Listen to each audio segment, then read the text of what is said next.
우리 옆에 분들과 잠시 인사 나누겠습니다. 하나님은 당신을 사랑하십니다. 당신이 있어서 참 행복합니다. 참 잘 오셨습니다. 할렐루야. 오늘 우리가 함께 읽은 한 절 짧은 말씀이지만 이 말씀을 통해 하나님의 특별한 구속이라는 제목으로 함께 말씀을 나누기를 원합니다. 우리가 신앙생활을 하면서 처음 예수를 믿고 은혜를 받을 때 그 감격을 우리는 잊을 수가 없습니다. 또 신앙생활을 하면서 하나님께서 내게 주신 큰 그 은혜를 우리가 받았을 그때를 우리는 잊지를 못합니다.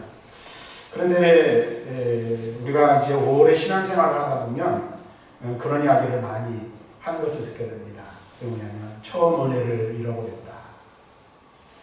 처음 그 은혜를 잃어버린 지 오래됐다. 그래서 예배를 우리가 수없이 많은 예배를 드리고 신앙생활하지만 예배에 대한 감격, 또 하나님께서 내게 주신 그 은혜의 충만함으로 인한 그 은혜의 풍성함으로 우리에게 오는 이 벅찬 감동, 이런 것들이 우리의 삶 속에서 어느 순간 사라져버리게 되고 또 그러면서 이 우리의 신앙생활이 몸이 건조해지고 또 더 나아가서는 우리의 삶이 신앙생활이 형식적이고 그래서 어느 날부터인지 알 수 없지만은 그냥 주일이면 당연히 교회 가고 예배당 나와서 예배당 자리에 앉아 있어야 하고 또 맡은 일이 있으면 그냥 그 일을 아무 감정도 느낌도 없이 감당하는, 그래서 몸에 밴 습관처럼, 좋지 않은 습관처럼 그렇게 살아갈 때가 많이 있는 것들을 우리는 보게 됩니다. 그런 마음 한 구석에는 어떤 것이 있습니까? 끊임없는 갈급함이 있잖아요. 그런데 이 갈급함을 우리가 어떻게 해결할 수 있고 처음 주님과 가졌던 그 관계 속에서 오는 은혜의 감격을 회복하고 하나님의 구원의 감격 속에서 우리가 날마다 감사하며 살아갈 수 있을까 하는 것이 어쩌면 오늘 저와 여러분들의 숙제인지도 모르겠습니다. 그렇다면 우리가 그 이유, 원인을 우리가 한번 생각해 볼 필요가 있는데, 우리가 받은 이 구속함의 은혜가 얼마나 크고 놀라운 것이며 또 얼마나 특별한 것인지를 날마다 상기하고 묵상하는 길을 밖에 다른 것이 없다는 사실을 우리는 분명하게 알아야 한다는 것입니다. 그래서 내가 받은 이 구원이 특별한 구원이고 내가 받은 이 구원의 은혜가 이 세상 그 무엇으로도 그 어떤 것으로 대신할 수 없는 놀라운 것이라는 사실을 알 때에 우리는 그것을 늘 감격하며 살아갈 수 있게 된다는 사실이죠. 사실 우리 자신을 우리가 돌아볼 때 우리는 본래 어떤 자들이었습니까? 영원한 심판과 형벌을 받아 마땅한 자들이었다라고 성경은 분명히 말하죠. 하나님께서 우리를 구속하여 주시지 않으시면 우리는 그냥 버림받아 영원한 지옥 형벌을 받을 수밖에 없고 하나님의 진노와 심판 아래 머물러 있을 수밖에 없는 자들이 바로 저와 여러분들이었다는 사실이죠. 근데 여러분 한번 생각해 보십시오. 우리에게 어떤 조건도 없고 자격도 없고 또 우리에게서 어떤 선한 것도 찾아볼 수 없는 그러한 우리를 하나님께서는 긍휼히 여기시고 사랑하셨어요. 그래서 우리를 구속하신 것은 하나님의 사랑의 결과이고 하나님의 특별하신 선택과 구속함의 결과라고 성경은 우리들에게 말씀해 주고 있습니다. 저와 여러분이 구원받은 이 구원이 놀라운 것은 어떤 것입니까? 하나님의 특별하신 선택으로 되어진 것이고 아무 자격도 아무 조건도 갖추지 못한 나였음에도 불구하고 하나님의 일방적인 사랑으로 말미암아 되어진 일이기 때문에 그렇다라는 것입니다. 아무 조건도 없는 죄인인 나를 무조건적으로 선택하심으로 구원하셨어요. 그래서 우리는 날마다 이것을 묵상하며 생각해야 되는 거예요. 오늘 우리가 우리 성가대원들이 나 같은 죄인 살리신 주은혜 놀라 라는 찬양을 했고요. 또 우리가 좀 전에 예배 중에 부른 찬송가 310장 하나님의 은혜로 이 쓸데없는 자 왜 구속하여 주는지 난 알 수 없도다. 여기에 우리의 신앙, 우리의 믿음의 고백이 녹아져 있으면 우리는 분명하게 깨달아 알아야 하는 것입니다. 그리고 이 구속의 은혜가 얼마나 크고 놀라운지를 깨닫고 아는 자는 날마다 하나님 앞에 감사하며 하나님 앞에 영광 돌리는 삶을 살지 않을 수가 없는 것입니다. 그래서 오늘과 다음 시간에 2시간에 걸쳐서 저는 특별하신 하나님의 그 구속의 은혜의 의미가 무엇인지를 함께 말씀을 통해서 나눠보고 우리 모든 성도들, 저와 여러분들이 하나님께 감사와 영광을 돌려드리는 자리로 나아가기를 소망해 보는 것입니다. 그래서 오늘은 이 하나님의 특별한 구속이라는 제목으로 함께 말씀을 나누기를 원합니다. 우리는 이미 앞에서 몇 가지를 좀 살펴보았어요. 타락한 죄인이 성부 하나님의 무조건적인 선택에 의해 구원받았다는 사실을 우리는 살펴보았죠. 자, 그럼 여러분 보세요. 성자 예수님의 구원 사역은 어떠한 성질의 것인가를 우리는 한번 생각해 볼 필요가 있다는 거예요. 다시 말하면 이 말은 이런 거예요. 예수 그리스도의 피 흘림의 사건이 과연 누구를 위한 희생이었는가 하는 것입니다. 왜 이런 질문을 던지냐면 여기 어떤 이들은 의의를 제기하기 때문에 그렇다라는 거예요. 그래서 오늘 그 부분에 대해서 우리가 분명하게 말씀 안에서 성경이 우리에게 우리의 구원에 대하여 하나님의 택하심을 받은 우리들이 어떠한 택함을 받은 것인지를 말하고 있는지 살펴볼 필요가 있다라는 거예요. 그래서 여기에는 이제 두 가지 질문이 던져질 수 있어요. 예수 그리스도의 피 흘리심의 그 사건이 누구를 위한 희생인가라는 질문 앞에 선택된 자에게만인가?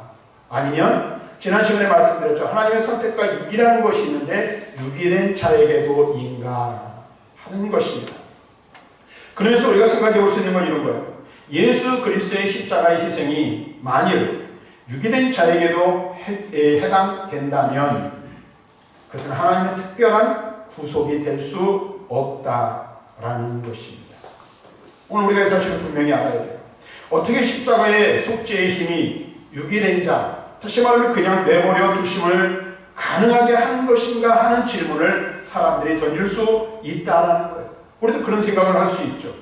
그리고 만일 그러하다면 차라리 유기 없이 그냥 모든 인류가 다 구원받도록 하는 것이 맞지 않은가 하는 것이죠. 이제 뒤에서 말씀드리겠지만 그럴 수 있잖아요. 하나님은 사랑의 하나님이시라고 우리가 분명히 알고 있죠. 그렇게 믿고 있죠. 세상 사람들을 향하여서도 우리가 믿는 하나님은 사랑이시라고 말씀하세요. 사랑의 하나님께서 어떻게 해서 어떤 자는 택하시고 어떤 자는 내버려 두시는가 하는 질문을 던질 수 있다는 거예요. 이 말은 다시 바꿔 말하면 누구는 구원하시고 누구는 왜 구원하시지 않는다는 거죠. 또 그 근거를 들어서 어떤 이들은 성경의 말씀을 근거하여서 하나님은 모든 사람들을 다 구원하신다고 주장하는 이들도 있다라는 거예요. 그런데 우리가 분명히 알아야 될 것이 있어요. 하나님이 우리를 선택하여 구원하셨다라는 것은 뭐예요? 그 예수 그리스도의 속죄의 효력이 선택된 자에게만 해당된다는 전제를 가지고 있다라는 사실입니다. 그래서 선택된 자를 구원하시는 것이기 때문에 예수 그리스도의 속죄의 사역, 대속의 사역은 특별한 구속, 특별한 구원, 특별한 은혜라고 밖에 말할 수 없는 것입니다. 왜냐하면 우리가 그 근거, 그 기준을 알 수는 없지만 하나님의 선택하심과 하나님의 구원하심은 특별한 사람에게만 해당되는 특별한 사역이기 때문에 그러하다라는 것입니다. 그래서 이거를 좀 다른 말로 어려운 말로 하면 구원의 5대 교리를 이야기할 때 제한된 속죄라고 말하는 거예요. 다시 말하면 하나님이 제3의 은혜를 베풀어 주시는데 어떻게 해요? 제한을 두고 속죄하신다라는 거예요. 제한을 둔다는 말은 어떤 말이에요? 선택된 자에게만 속죄의 은혜를 베풀어 주신다라는 사실을 말씀해 주고 있는 것입니다. 이 성부 하나님의 무조건적인 선택은 자연히 성자 예수님의 특별한 사람만의 구속, 다시 말하면 제한된 속죄를 이루신다라는 사실을 이야기해주고 있습니다. 왜냐하면 선택 자체가 제한된 것이기 때문에 그렇고 특별한 것이기 때문에 그렇습니다. 그런 면에서 여러분 한번 생각을 해보세요. 오늘 우리가 이 자리에 나와서 앉아있는 이 사건, 오늘 저와 여러분들이 이 자리에 나와서 하나님을 아버지라고 부르고 그 하나님을 나의 하나님이라고 고백하며 성부, 성자, 성령 삼위 하나님을 찬양하고 예배하는 것, 그분을 내 입술로 나의 주님이시라고 고백하는 이것은 바로 성자 예수 그리스도의 특별한 대속의 은혜로 되어진 것이에요. 그래서 그렇다는 것을 전제한다면 저와 여러분들은 어떻게 해요? 그 하나님의 특별한 선택을 받아 예수 그리스도를 구주로 고백하고 구원받아 이 자리에 나올 수 있게 되었다는 거예요. 그래서 우리는 성도라고 말하잖아요. 성도라는 말은 거룩한 무리라는 뜻도 있지만 구별된 자라는 뜻을 가지고 있죠. 하나님께서 구별하여 나를 택하시고 그렇게 구별하여 택하신 나를 어떻게 해요? 구속하신 것이 바로 예수 그리스도께서 행하신 특별한 구속의 사건임을 우리들에게 말씀해 주고 있는 거예요.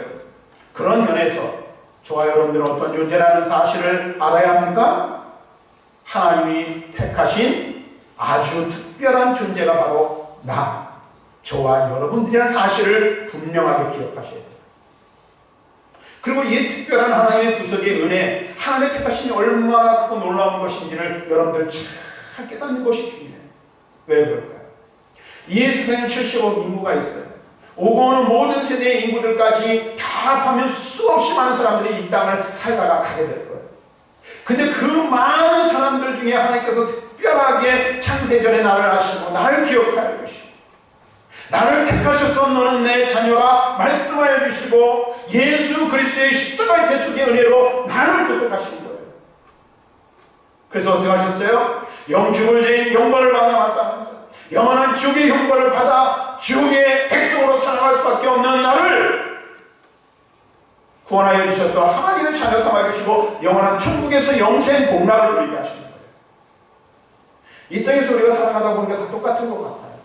아니 어떤 때는 우리가 어떤 나보다 좀 나은 삶을 사는 사람에 비하면 굉장히 한없이 작아지는 것 같은 그런 느낌을 받을 때도 있어요. 근데 여러분 그런 것들이 기죽을 필요가 없다는 거예요. 왜요? 나는 하나님 택하신 특별한 하나님의 백성이기 때문에 그렇다는 것이죠. 이 사실만을 우리가 깨달아도 우리는 하나님 앞에 감사하지 않을 수가 없는 거예요. 그뿐만 아니라 지난 수요일에도 말씀드렸지만 우리를 어떻게 의의 소망을 품고 살아갈 수 있도록 하나님께서 우리의 마음 가운데 무엇을 주셨어요? 영원한 천국을 사모하는 소망의 마음, 소망의 믿음을 우리에게 주시는 거예요. 저는 이렇게 표현하는 것이 어떤지는 모르겠지만 지지의 공산처럼 이 땅에 살아도 우리에게는 무엇이 우리를 기다리고 있어요? 영원한 천국이 우리를 위하여 예배된 영원한 천국이 우리를 기다리고 있다는 이 사실을 우리는 분명하게 기억해야 하는 거예요. 그래서 저와 여러분들이 구원받은 것은 하나님의 특별하신 선택과 사랑으로 되어진 것이라는 사실을 잊지 말아야 된다는 것입니다. 그런데 거기에는 아무 자격도 아무 조건도 원하시지 않는 무조건적인 하나님의 선택하심과 예수 그리스도의 십자가의 피 흘리심의 덕택으로 되어진 것이라는 사실을 또한 잊지 말아야 된다는 거예요. 내게 어떤 자격이나 조건이 있었어. 다른 사람보다 잘난 무엇인가가 있었어.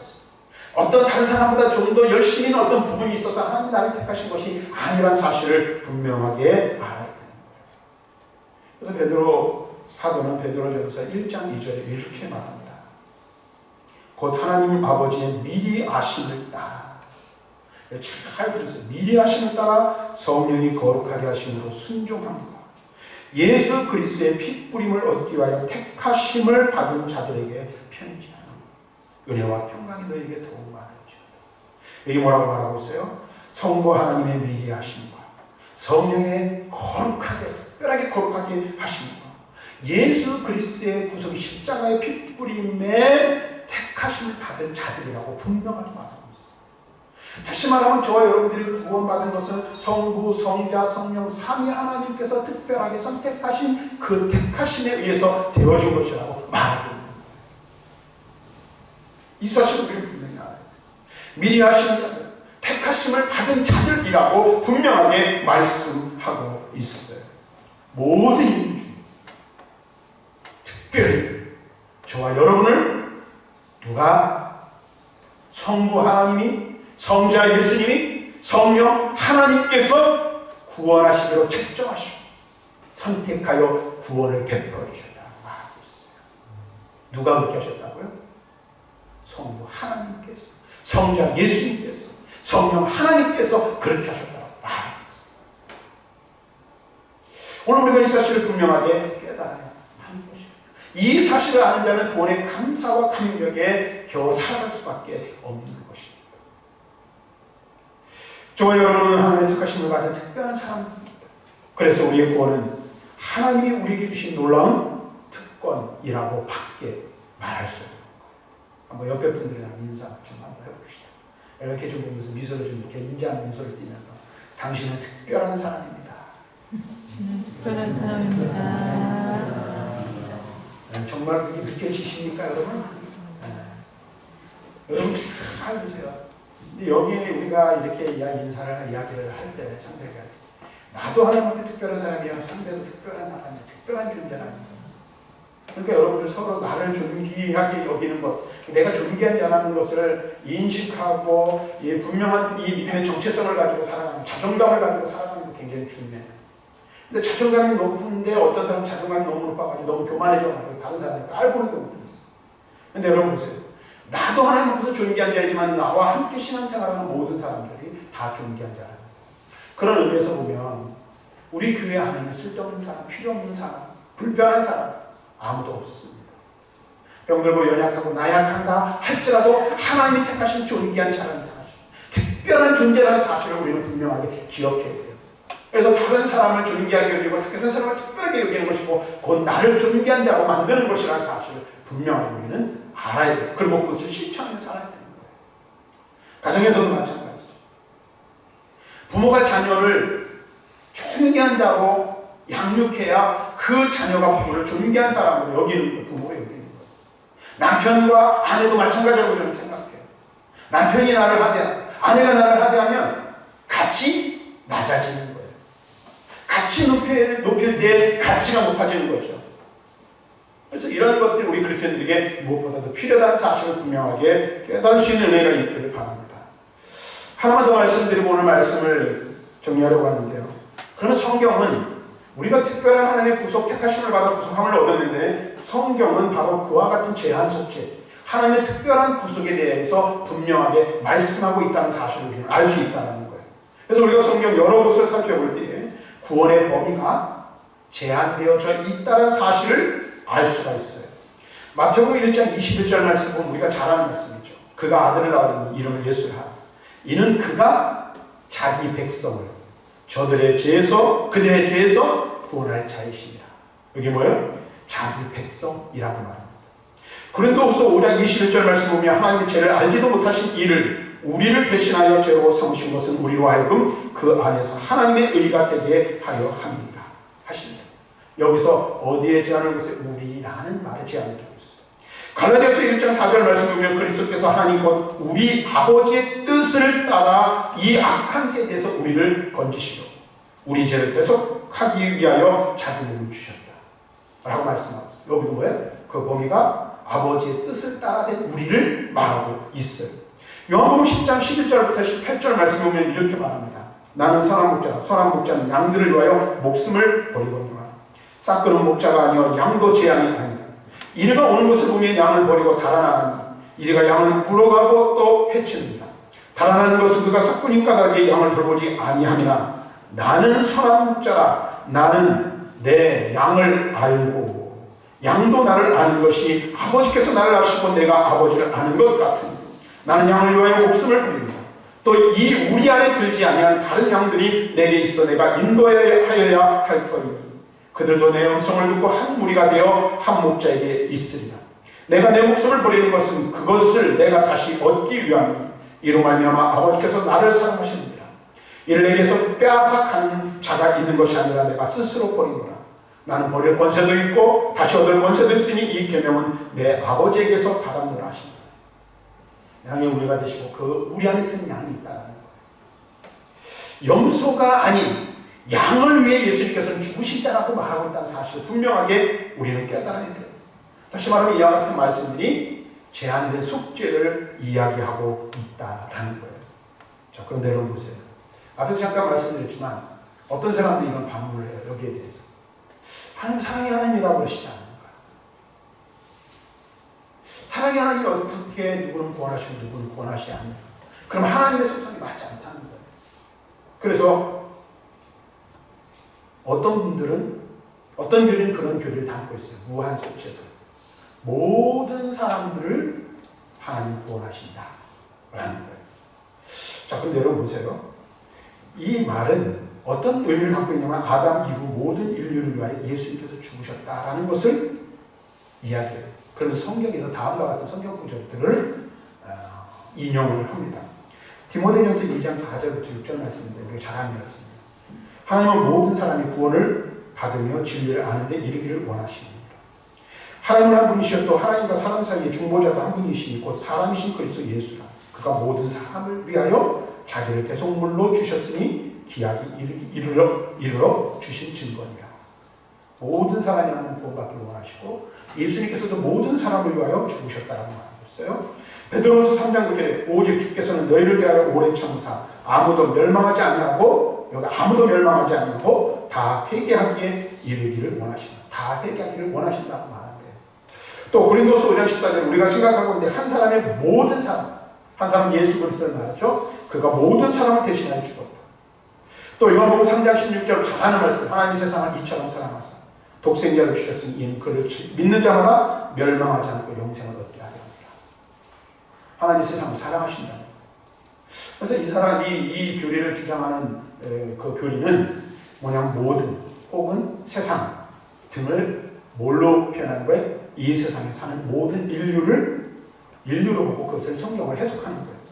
근데 여기 중요한 오류가 있어요. 이런 말씀들을 제가 인용하였지만 여기 보면 이 모든이라는 의미는 모든 인류를 의미하는 게 아니라는 거예요. 이 세상에 사는 모든 사람을 말하는 것이 아니라 택하신 모든 자를 갖게 말한다는 사실을 말합니다. 그러니까 성경을 여러분들이 해석하거나 성경을 읽을 때 중요한 게 뭐냐면 때로는 우리가 저도 마찬가지지만 설교를 하다 보면 한 절, 오늘 같은 경우도 한 절 말씀 듣겠잖아요. 그런데 앞뒤 문맥, 전후 문맥을 살펴보는 것이 중요하고 전체적인 맥락 속에서 그 흐름이 무엇을 이야기하는지를 아는 게 중요합니다. 예를 들면 저도 이제 좋아하는 성경 구절이 있는데 보면 내게 능력 주시는 자 안에서 내가 모든 것을 할 수 있는 이라 하고 우리는 이것을 인용을 많이 하잖아요. 설교할 때도 막 인용해요. 근데 그 앞뒤 전후 문맥을 보면 바울은 뭐예요? 복음을 증거하는 사도로서 그가 가난함에도 처하고 구함에도 처하고 그가 어떠한 상황에 있든지 간에 모든 것에 자족하는 비결을 배웠다는 것을 말하는 거예요. 근데 우리는 그렇게 갖다가 붙이는 경우도 있다는 것이죠. 성경을 볼 때 마찬가지라는 거죠. 근데 오늘 우리가 제가 인용해드린 이 무한 속죄설을 주장하는 이 교리에 적용된 말씀 또한 마찬가지라는 거예요. 모든이라는 말은 구원이 유대인에게만 임하지 않고 당시에 헬라인이나 이방인 등 또는 신분과 어떤 계급의 제한이 없이 그 모든 성별을 초월하고 계급을 초월하고 신분을 초월하여 하나님의 구원이 베풀어진다라는 의미 속에서 쓰여진 말들이라는 사실입니다. 이 말은 다시 말하면 이런 거예요. 유대인들만 하나님이 구원하시는 것이 아니라 이방인도 구원하시는데 오늘날로 말하면 미국 사람도 아프리카 사람도 아시아 사람도 하나님께서 뭐 한다는 거예요? 구원한다는 거예요. 또 다른 말로 하면 노인도 구원하고 어린아이도 구원하고 청년도 구원하고 장년도 구원하고 청소년도 구원한다는 거예요. 여자도 남자도 하나님께서 다 구원하신다라는 거예요. 근데 이 말씀들을 잘 보면 모든이라는 이 말 앞에는 반드시 뭐냐면 우리 혹은 너희라는 제한된 수로가 사용되어지고 있다는 사실이에요. 모두라고 말하지만 거기에는 어떻게 제한된 모두를 말한다는 거예요. 다시 말하면 택하신 모두를 하나님은 구원하시길 원한다는 거예요. 그 예로 좀 전에 읽어드린 베드로서 3장 9절 말씀을 보면 이렇게 말하죠. 오직 주께서는 너희를 대하여 오래 참으사 아무도 멸망하지 아니하고 다 회개하기에 이르기를 원하시느니라. 아무도 멸망하지 않고 다 회개하기를 이르시길 원한다고 했어요. 근데 그 앞에 말씀을 보면 뭐라고 그래요? 너희를 대하여 오래 참으사. 여기서 말하는 멸망하지 않고 다 회개하기 이르기를 원한다는 거예요. 앞에 있는 너희를 가르쳐 말하는 것이라는 사실을 알 수가 있다는 것이죠. 다시 말하면 택한 자는 하나도 빠짐없이 모두 다 구원받게 된다는 사실을 말씀해 주고 있는 거예요. 다시 한번 말씀드립니다. 성경의 정체적인 맥이나 흐름을 감지하지 않고 부분적인 낱말만을 따로 생각하려고 하는 사고방식은 굉장히 위험하다는 사실을 알 수가 있어요. 여러분들 성경을 보면 성경을 표현하는 여러 말들이 있는데 성경을 하나의 관주라고 표현하는 표현이 있어요.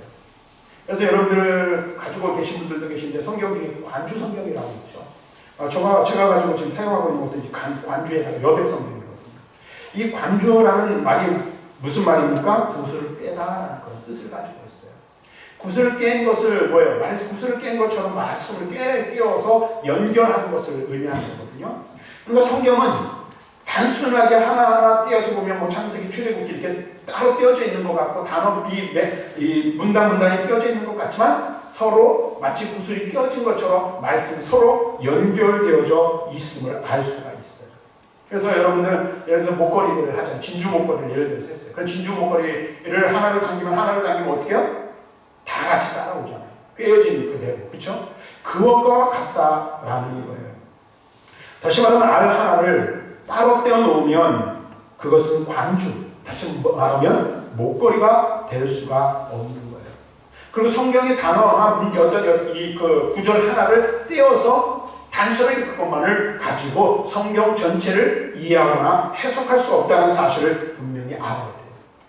이단들의 특징 중 하나가 무엇입니까? 또 이단에 빠지는 사람들을 보면 어떻게 해요? 성경 구절 하나에 빠져버리는 경우가 많이 있어요. 그리고 이단들은 예를 들어서 이 사람들을 미혹하고 유혹할 때 어떤 식으로 합니까? 자기들에게 유리한 말씀 한 구절 한 구절 다 떼어와가지고 그걸 가지고 사람들을 미혹하는 것들을 볼 수가 있어요. 그래서 우리가 성경을 볼 때 여러분들 성경을 읽고 묵상할 때 중요한 게 뭐냐면 성경 맥락 전체를 이해하면서 보는 게 굉장히 중요해요. 그래서 이 성경을 흐르고 있는 큰 강 중에 하나가 그냥 구속사예요. 구속사적인 관점에서 성경을 바라보는 그 뭐예요? 하나님께서 타락한 인간과 인류를 구원하시기 위해서 어떻게 일하셨는가를 이 말씀 속에서 우리는 찾아낼 수가 있는 거예요. 그 속에서 우리는 하나님의 제한된 속죄를 발견하고 우리를 구속하신 그 구속의 특별한 하나님의 구속이라는 사실을 알 수 있게 되는 것이죠. 그러면서 성경 전체를 이야기할 때 중요한 것 중에 하나가 뭐냐면 우리의 구원, 예수 안에서의 구원이라는 사실을 강조하고 있다는 사실입니다. 성경에서 말하는 모든 이라는 그 말 또한 예수 안에, 그 안에 있는 것을 의미한다는 사실을 알아야 돼요. 그 안에 있는 모든 자를 구원하시는 것입니다. 믿는 자마다 구원받는 거예요.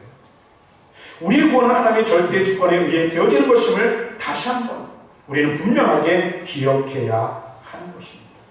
요한복음 6장 35절부터 40절에 이렇게 말합니다.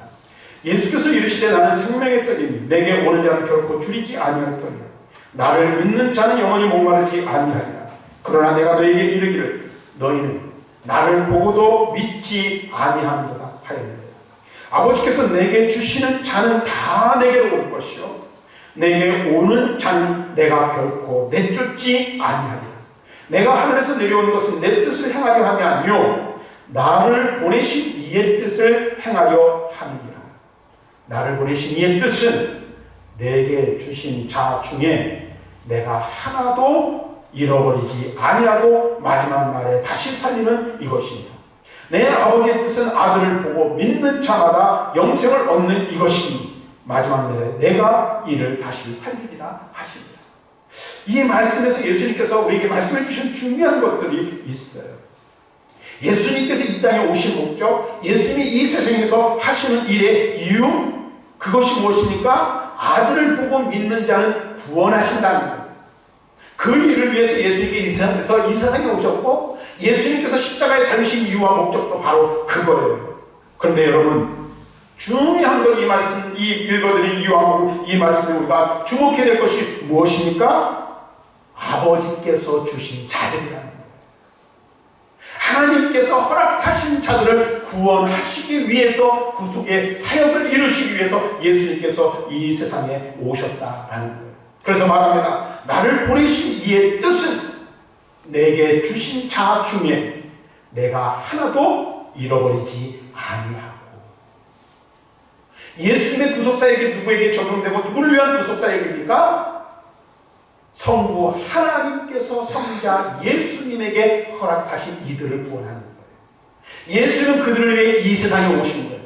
예수님께서 십자가에 죽으신 것은 바로 그 성부 하나님께서 구속하시기로 작정하신 자들, 택하신 자들을 구원하시기 위해서 십자가에서 대속의 죽음을 죽으셨다는 사실을 우리는 분명하게 알아야 됩니다. 구원을 하나님께서 허락하신 자에게 임하는 거예요. 아무에게나 임하는 게 아닙니다. 여러분, 세상에 나가서 복음을 증거해 보십시오. 복음을 전하지 않는 것도 문제이지만 세상에 나가서 복음을 증거하는데 복음 받는 모든 사람들이, 복음을 듣는 모든 사람들이 구원받는 건 아니에요. 하나님 미리 하시고 미리 정하시며 택하신 백성이 복음을 들을 때 그 안에서 성령이 역사하여 성령이 깨닫게 하신 은혜로 말미암아 믿음을 고백하고 믿음의 자리에 나오고 구원의 자리에 나오게 된다라는 사실입니다. 누가 구원받습니까? 누가 하나님의 구원의 은혜를 경험할 수 있습니까? 아버지께서 내게 주신 자 중이라고 예수님께서 분명히 말씀하고 있어요. 모든 사람이 구원받으면 얼마나 좋겠어요. 그러나 성경은 우리에게 분명히 말합니다. 하나님의 택하심을 입은 자만이 구원에 이르게 되는 것입니다. 이것이 성경의 가르침이라고 말합니다. 그런데 여러분, 주의해야 될 것 하나만 더 말씀 줍니다. 약속해요. 우리가 왜 복음을 증거하냐? 그냥 뭐 하나님이 정하신 사람을 부르시면 그 구원 받는 건데 복음 전할 필요는 아니죠. 우리는 누가 택하심 받았는지, 누가 구원받은 자인지 우리는 알 수 있어요, 없어요? 알 수 없는 거예요. 그래서 복음 증거자가 필요합니다. 저와 여러분들이 복음을 들음으로 믿음을 얻고 그 믿음으로 말미암아 구원받았다는 사실을 기억해야 합니다. 말씀을 맺습니다. 하나님의 구원은 하나님께서 베푸신 특별한 은혜요 사랑의 결과입니다. 그 특별하신 선택하심과 그 특별하신 은혜로 말미암아 저와 여러분들이 구원받았고 제사함을 얻었습니다. 하나님의 자녀되고 거룩한 백성 되었습니다. 이 은혜, 이 놀라운 축복이 얼마나 크고 놀라운 은혜요 축복인지 깨닫고 날마다 하나님 앞에 감사와 영광을 돌려드리는 저와 여러분들이 되기를 주님의 이름으로 간절히 축원합니다.